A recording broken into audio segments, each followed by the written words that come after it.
نحمده ونصلي ونسلم على رسوله الكريم وعلى آله وأصحابه أجمعين أما بعد فأعوذ بالله من الشيطان الرجيم بسم الله الرحمن الرحيم لقد كان في قصصهم عبرة لأولي الألباب صدق الله مولانا العظيم۔ درود شریف پڑھیں، اللہم صلی علی سیدنا مولانا محمد معدن الجود والکرم وآلہ وصحبہ وبارک وسلم۔ محترم سامعین،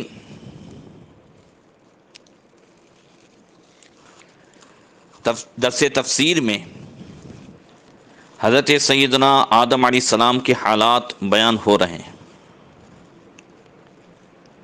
قرآن پاک کے پہلے پارے سورہ بقرہ کی روشنی میں تھوڑا سا بیان ہوا تھا کہ اللہ تعالیٰ نے ارشاد فرمایا وَإِذْ قَالَ رَبُّكَ لِلْمَلَائِكَةِ إِنِّي جَاعِلٌ فِي الْأَرْضِ خَلِيفَةً۔ محبوب یاد کرو جب تمہارے رب نے فرشتوں سے فرمایا کہ میں زمین میں اپنا نائب بنانے والا ہوں، خلیفہ بنانے والا ہوں۔ خلیفہ کے تعلق سے کچھ بات ہوئی تھی، یہاں مراد ہے کہ اللہ کا خلیفہ۔ اگرچہ خدا تعالی کو خلیفہ بنانے کی کوئی ضرورت نہیں، مگر بندوں کو ضرورت ہے، کیونکہ سارے بندوں کو اللہ تعالیٰ تک رسائی نہیں کہ وہ ڈائریکٹ خدا سے لے، اس لیے درمیان میں ایسے واسطے کی ضرورت پڑی جو اللہ تبارک و تعالیٰ سے لے اور بندوں تک پہنچائے، وہی رب کا خلیفہ ہے۔ ویسے خلیفہ تین قسم کا ہوتا ہے، ایک سلطان کی وفات کے بعد اس کا کام چلانے والا، جیسا کہ حضور کے خلفائے راشدین نبی کریم صلی اللہ علیہ وسلم کے ظاہری دنیا سے تشریف لے جانے کے بعد جو خلفائے راشدین ہوئے۔ دوسرا خلیفہ ہوتا ہے پس پشت سلطان، یعنی سلطان کی موجودگی نہ ہو، ان کی غیر موجودگی میں ان کے کام کو چلانے والا، جیسا کہ موسیٰ علیہ السلام کی غیر موجودگی میں حضرت ہارون علیہ السلام، اور حضور نبی کریم صلی اللہ علیہ وسلم کی مدینہ پاک میں غیر موجودگی میں حضرت عبداللہ ابن ام مکتوم وغیرہ۔ اور تیسرا ہوتا ہے پس پردہ نیابت کرنے والا۔ یہاں یہ تیسری خلافت مراد ہے، کیونکہ اللہ تبارک و تعالی نہ غائب ہے، نہ خدا کو موت آ سکتی ہے، لا تأخذہ سینۃ ولا نوم اس کی شان ہے، اس لیے قیامت میں کوئی اس کا خلیفہ نہ ہوگا۔ اس لحاظ سے سارے پیغمبر اور نبی کریم صلی اللہ تعالی علیہ وسلم کے بعد قیامت تک ہر زمانے کے قطب خلیفۃ اللہ ہیں۔ چنانچہ قرآن کریم نے فرمایا یا داؤد انا جعلناک خلیفۃ فی الارض۔ پہلے خلیفہ حضرت آدم علیہ السلام ہوئے اور آخری خلیفہ عیسیٰ علیہ السلام ہوں گے، کیونکہ وہ امت مصطفیٰ صلی اللہ علیہ وسلم کے خاتم الاولیاء یعنی آخری ولی ہیں۔ مگر اس آیت میں خلیفہ سے مراد آدم علیہ السلام ہی ہیں، چونکہ اگلی آیتوں میں سارے حالات آدم علیہ السلام ہی کے بیان ہو رہے ہیں۔ حضرات انبیاء کرام علی نبینا علیہ الصلوۃ والتسلیم جو اللہ کے خلیفہ ہوئے، اس کی چند وجوہات ہیں۔ مفسرین فرماتے ہیں کہ ایک وجہ یہ ہے کہ یہ آسمانی اور زمینی چیز کے مجموعہ ہیں، کہ انبیاء کرام کا جسم فرشی ہے اور روح عرشی ہے۔ دوسری وجہ کہ یہ حق تعالیٰ کی ساری صفات کے مظہر ہیں، تمام انبیاء۔ اور تیسری وجہ یہ کہ ان کو رب تعالیٰ نے اپنا علم عطا فرمایا، جس سے انہوں نے قوانین اور قاعدے بنائے۔ چوتھی وجہ یہ کہ ان کو اللہ تعالیٰ نے اپنا کلام دیا کہ رب کے کلام کو اپنی زبان سے مخلوق تک پہنچائے۔ پانچویں وجہ یہ ہے کہ ان کو ایسی قدرت کامل عطا فرمائی جو رب کی قدرت کا نمونہ ہے۔ اگرچہ بظاہر فرشتے بڑے طاقتور ہیں، لیکن نبی کی قوت و قدرت ان سے کہیں بڑھ کر ہے۔ چھٹی وجہ یہ ہے کہ دنیا کی ہر چیز کو ان کے قبضے میں دیا گیا، حیوانات، جمادات، بلکہ آسمان و زمین پر ان کی حکومت قائم ہوئی۔ خیال ہے کہ سلطان کی نیابت و خلافت دو چیزوں پر ڈیپینڈ ہے، سلطان جیسا علم اور سلطان جیسی قدرت اسی عطا ہو، ورنہ وہ سلطان کا کام نہیں سنبھال سکتا۔ یاد رہے، اللہ تعالیٰ نے انبیاء کرام کو علم غیب بھی عطا فرمایا اور قدرت بھی عطا فرمائی، طاقت بھی عطا فرمائی، جیسا کہ آپ نے حضرت عیسیٰ علیہ السلام کے حالات میں سنا۔ مگر اللہ اور غیر اللہ کے علم اور قدرت میں فرق ہے، اس کو کوئی شریک نہ سمجھے۔ اللہ کا علم ذاتی ہے، انبیاء کا، اولیاء کا، مخلوق کا علم وہ عطائی ہے، اللہ کا دیا ہوا ہے۔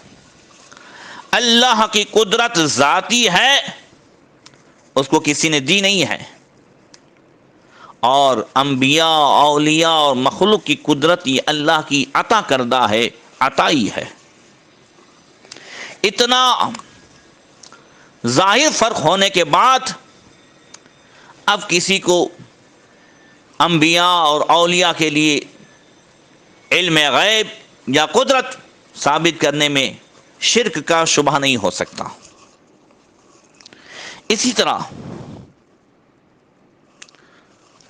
ساتویں وجہ یہ ہے کہ جسمانیات کے علاوہ روحانیات میں بھی انبیاء کرام کا بہت دور دورہ ہے، کہ جنات، فرشتے ان کے قبضے میں۔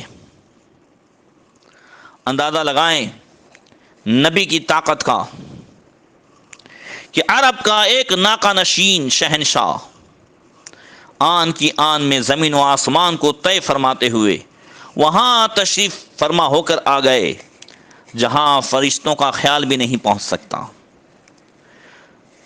سدرا سے آ کے جبریل امین بھی نہیں جا سکے، تھکے تھے روح الامی کے بازو، چھٹا وہ دامن کہاں وہ پہلو، رقاب چھوٹی امید ٹوٹی، نگاہ حسرت کے ولولے تھی۔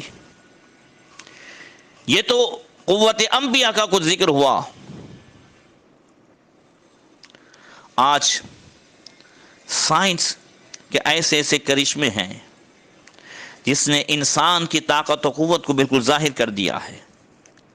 خیال کریں کہ انسان نے زمین پر بیٹھے بیٹھے آسمانوں کی پیمائش کر ڈالی، چاند تاروں کی حرکتیں معلوم کر کے ان کی تقسیم کر ڈالی، جس سے گھنٹے، منٹ اور سیکنڈ بنا لیے، آوازوں کو جو ہے کیچ کر لیا، ٹیلی فون، اور سیکنڈ میں آواز کہاں سے کہاں تک پہنچا دی۔ یہ وہ کام کر کے دکھائے جن کی مثال نہیں۔ معلوم ہوا کہ یہی حق تعالیٰ کی صفت کا مظہر ہے اور یہی خلافت کے لائق۔ اور حضرت سیدنا شیخ محی الدین ابن عربی رضی اللہ تعالیٰ عنہ فتوحات مکیہ کے 10ویں باب میں فرماتے ہیں کہ اللہ تعالیٰ کے خلیفہ ہمارے آقا صلی اللہ تعالیٰ علیہ وسلم ہیں، اور سارے انبیاء یہ حضور کے خلیفہ ہیں۔ آدم علیہ السلام حضور صلی اللہ علیہ وسلم کے پہلے خلیفہ و نائب ہوئے۔ امام بوصیری قصیدہ بردہ شریف میں فرماتے ہیں فَإِنَّكَ شَمْسُ فَضْلٍ هُمْ كَوَاكِبُهَا يَظْهَرُونَ أَنْوَارُهَا لِلنَّاسِ فِي الظُّلَمِ، یعنی اے نبی صلی اللہ علیہ وسلم، آپ بزرگی کے سورج ہیں اور سارے پیغمبر آپ کے تارے ہیں۔ اعلیٰ حضرت فرماتے ہیں تو ہیں خورشید رسالت پیارے، چھپ گئے تیری ضیاء میں سب تارے، انبیاء اور سب ماہ پارے تجھی سے نور لیا کرتے ہیں۔ بہرکیف سارے جو ہے انبیاء وہ نبی کریم صلی اللہ تعالی علیہ وسلم کے خلیفہ ہیں۔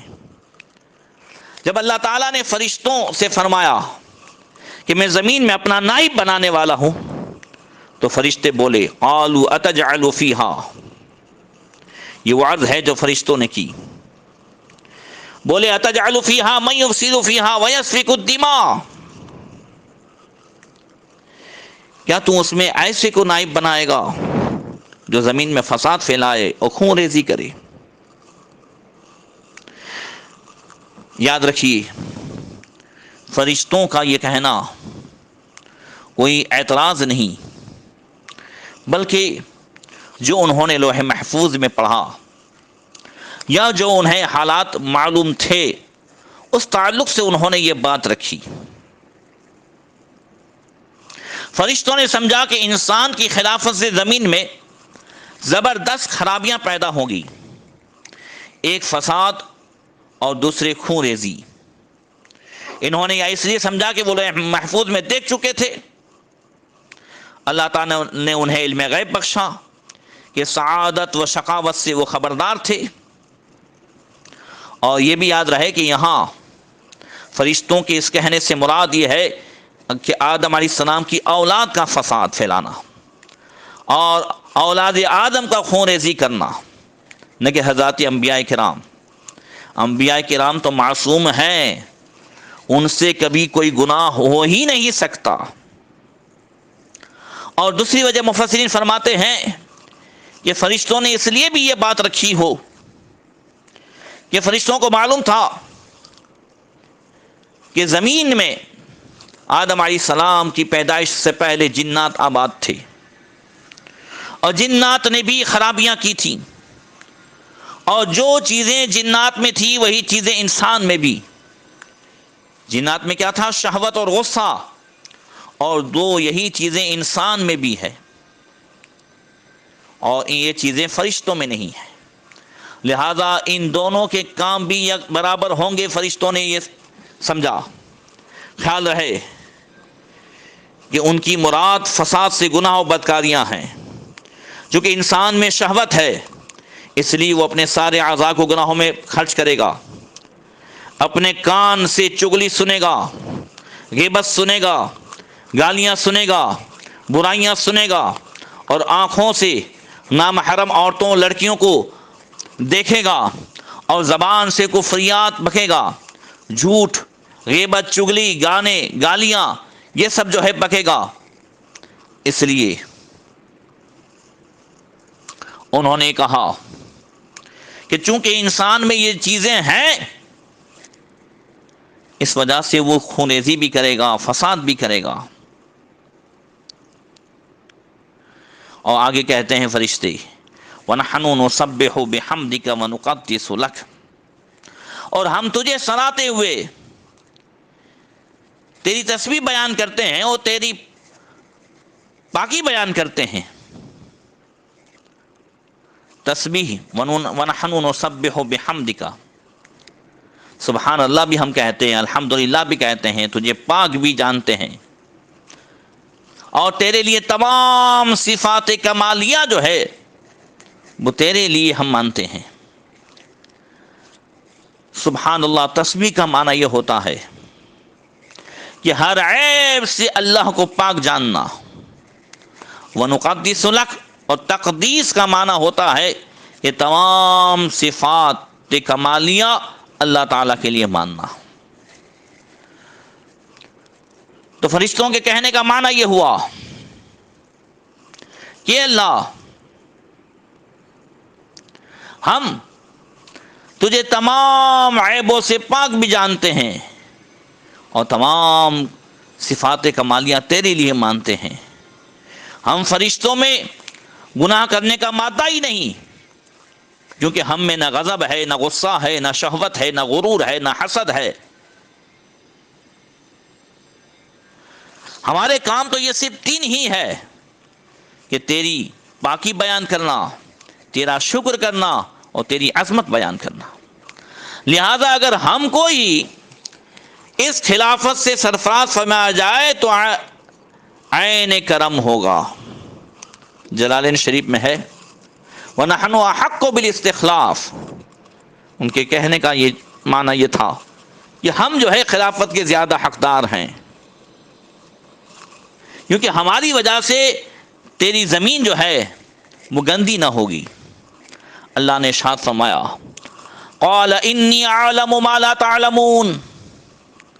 فرمایا فرشتو، ہم کو تمہاری عبادت اور انسان کی نافرمانی کا پورا علم ہے، مگر پھر بھی اس کو خلیفہ بنانے میں جو راز اور حکمت ہے وہ تم نہیں جانتے. تم میں اور انسان میں چند فرق ہے، اسی وجہ سے وہ خلافت کا زیادہ حقدار ہے. وہ فرق کیا ہے؟ پہلا فرق یہ ہے کہ فرشتو تم کامل عابد ہو اور وہ انسان کامل عالم ہوگا، اور عابد کے لیے مسجد کا محراب اور عالم کے لیے خلافت کا تخت و تاج ہوگا. اس لیے حضرت آدم علیہ السلام کو تمام چیزوں کا علم سکھا کر کے فرشتوں کے سامنے پیش کیا گیا، جس کا ذکر آگے آ رہا ہے. دوسرا فرق یہ ہے کہ تمہارا تعلق اے فرشتوں فقط عالم ارواح سے ہے، اور انسان کا تعلق جسم اور روح دونوں سے ہوگا، کیونکہ اسے جسم اور روح دونوں ملیں گے. اور تیسرا فرق یہ ہے کہ اے فرشتوں تمہاری عبادت یہ جبری ہے، تمہاری غذا ہے، اور انسان کی عبادت اختیاری ہوگی. چوتھا فرق یہ ہے کہ فرشتوں تمہیں عبادت سے کوئی چیز روکنے والی نہیں، اور انسان کے لیے ہزاروں چیزیں درپیش ہوگی. اس کا نفس اسے روکے گا، اس کے دوست و احباب اسے روکیں گے، اس کے خاندان والے اسے روکیں گے. غرض کے بہت سارے لوگ، شیطان خود اسے روکے گا، بہت سارے لوگ اسے عبادت سے روکنے والے ہوں گے، اور پھر بھی ان تمام روکنے والوں کو لات مار کر وہ میری اطاعت و عبادت کرے گا. اس لیے اس کا ایک سچا سجدہ تمہاری 1000 عبادتوں سے افضل ہوگا. پانچواں فرق یہ ہے کہ اے فرشتو تم میں کوئی گنہگار نہیں، اس لیے تم سے میری شان ستاری و غفاری ظاہر نہیں ہو سکتی. انسانوں میں گنہگار بھی ہوں گے، جن کے گناہوں کو میں چھپاؤں گا تو شان ستاری کا اظہار ہوگا. جب وہ روتے ہوئے توبہ کریں گے تو میں مغفرت کروں گا تو شان غفاری کا اظہار ہوگا. بے شک انسان میں شہوت اور غصہ ہوگا، مگر جب وہ میرے لیے خرچ کرے گا تو اس سے بڑے بڑے عمدہ نتیجے نکلیں گے. اس کے دل میں میری محبت، میرا عشق اور محبت کا جوش، اور اس کے خیال میں میرا جذبہ ہوگا. اور وہ جب اپنا غصہ میری اور میرے محبوب کی رضا کے لیے خرچ کرے گا تو میدان جہاد میں جانباز غازی بن کر آئے گا، یا شہید یا فتح مند ہو کر لوٹے گا. اور چونکہ ان میں برائیاں اور قباحتیں ہوں گی، اس لیے ان میں رسول اور کتابیں اور احکام بھیجے جائیں گے اور ان سے وعدے وعید کیے جائیں گے. اے فرشتو جس طرح ان میں فاسق و فاجر و بدکار ہوں گے، ایسے ہی ان انسانوں میں عابد و زاہد، متقی و پرہیزگار بھی ہوں گے. اللہ فرماتا ہے انی اعلم ما لا تعلمون، میں وہ جانتا ہوں جو تم نہیں جانتے. اے فرشتو ہاں ان میں میرے وفادار و رازدار بھی ہوں گے. سب سے بڑھ کر یہ ہے کہ ان میں احمد مختار بھی ہوں گے، اور ان کے صحابہ کبار ہوں گے، اور اہل بیت اطہار بھی ہوں گے. اور اے فرشتو چھٹا فرق یہ ہے کہ تم صرف رکوع اور سجدے کی عبادتیں کر سکتے ہو. انسان ہزارہ ایسی عبادتیں کرے گا جو تم نہیں کر سکتے. وہ بھوکا رہ کر روزے دار، اور مسافر بن کر حاجی، میری راہ میں لڑ کر غازی، میرا قرآن پڑھ کر قاری، دشمنوں میں فیصلہ کر کے قاضی، اور چہرے پاک کہ مصطفیٰ کو دیکھ کر صحابی بنے گا. غرض کہ انسان کے ہر عضو سے بہت ساری عبادتیں جو ہے وہ انجام پذیر ہوگی۔ اور ساتواں فرق یہ ہے، اے فرشتو، اس انسان کے طفیل تم کو بہت ساری عبادتیں نصیب ہو جائیں گی جو اب تک تم نہیں کر سکتے۔ پھر تم میں کوئی حامل وحی بن کر فرشتوں کا سردار بنے گا، کوئی بدر کے میدان میں صحابہ کے ساتھ شرکت کر کے ہم سے اونچا درجہ لے گا، کوئی کاتب اعمال بنے گا۔ اللہ اکبر، انی اعلم ما لا تعلمون۔ اللہ فرماتا ہے فرشتو، انسان کو خلیفہ بنانے میں جو راز اور حکمتیں ہیں جو میں جانتا ہوں وہ تم نہیں جانتے۔ اب حضرت آدم علیہ السلام کی پیدائش، جیسا کہ تفسیر نعیمی میں حکیم الامت مفتی احمد یار خان صاحب نعیمی رحمۃ اللہ تعالی علیہ فرماتے ہیں کہ اللہ تعالیٰ نے حضرت جبریل علیہ السلام کو حکم دیا کہ تمام روئے زمین سے ہر قسم کی کالی، سفید، لال، کھاری، میٹھی، نرم، سوکھی ایک مٹھی خاک اٹھا لاؤ۔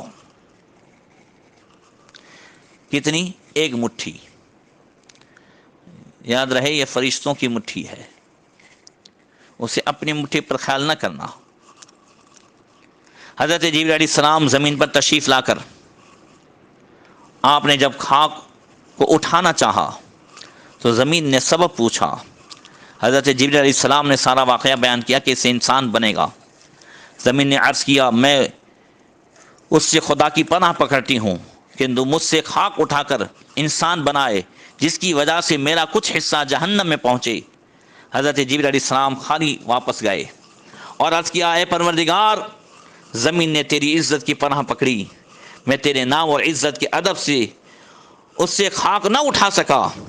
اللہ تعالیٰ نے پھر حضرت اسرافیل علیہ السلام، میکائیل علیہ السلام کو باری باری بھیجا مگر وہ بھی واپس آئے۔ آخر میں حضرت ملک الموت عزرائیل علیہ السلام کو اللہ نے بھیجا۔